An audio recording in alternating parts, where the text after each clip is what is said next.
consumen untuk coba balok tuh menjadi titik jauh nggak anu coba tapi nggak bisa tahu. The people here have been living in a certain way for hundreds of years. The Red Zhao people are very intelligent, savvy. Most of the women have maybe 1 year of school, so most of them can't read. Some of them have never held a pen before.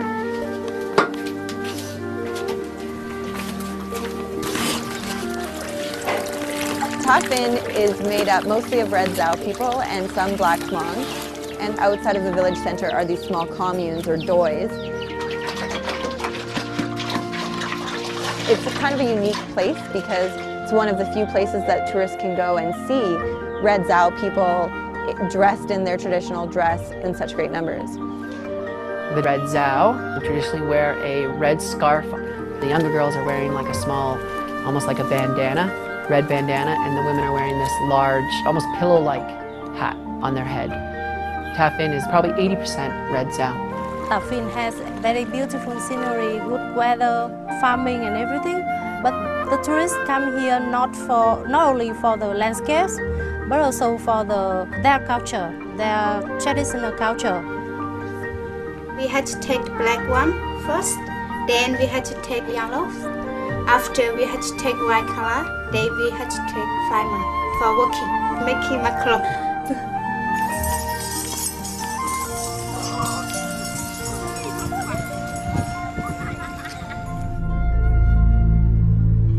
Tourism, I think, is very important. It's very good to help the community, so the local people, they can earn money from the tourists, so that's a very good thing. We can learn English languages from the tourists, so it helps a lot. First impressions of Phin, it's not as polished, it's much different.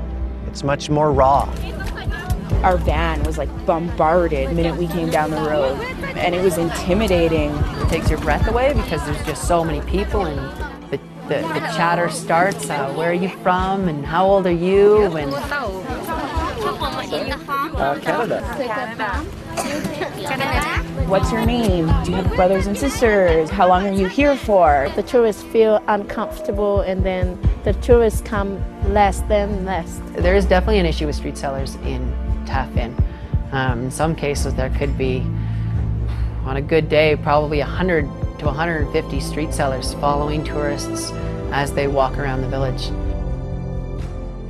The street sellers follow the tourists. They're so friendly people, so they just want to communicate with the tourists, and then they try to sell to the tourists. So that's why the tourists feel uncomfortable. 5 years ago, there are a lot of tourists in Phin, much more than now at the moment. But we have to understand that that is the only way that they can earn money from the tourists. Because at the moment, we don't have any place for the local people. We're hoping that with the number of community meetings that we've had and all the discussions that we've had with local government, with the women and men from Phin, with private sector, with some of the small business owners, that we can come up with a plan that's truly going to work. They have everyone together like that, making decisions, in consultation and participation is really excellent. For the ladies of the Red Zhao community to sit on an equal level with the mayor and tourism ministers, it's a real big achievement for this project. And in the end, Mr. Hing, the vice chairman of the Sapa region, basically said, okay, I'm going to have my secretary write up the documents tonight. We're going to move forward.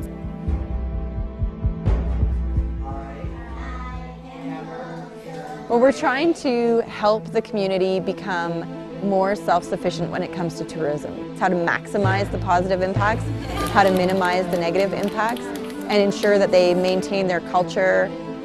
Best case scenario is they can find a way to balance the traditional with the modern. I work or I study in the city, I still keep my culture, I keep my languages, everything. I don't want to change them.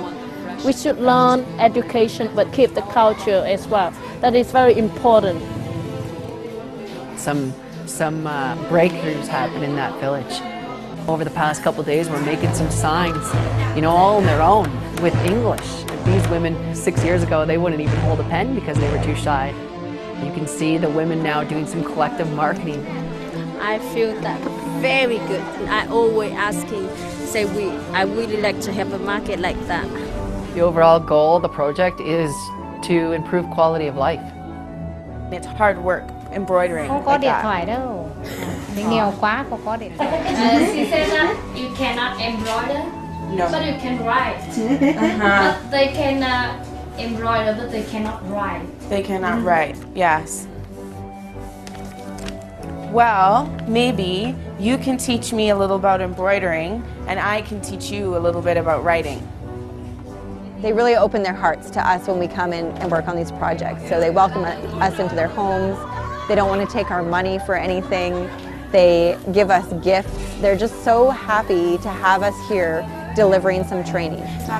My family, we had to work it together. We had to talk to people, we had to make the homestay, and they help my family. I think that my family, we had to be better now. Very good for my family and very good for myself.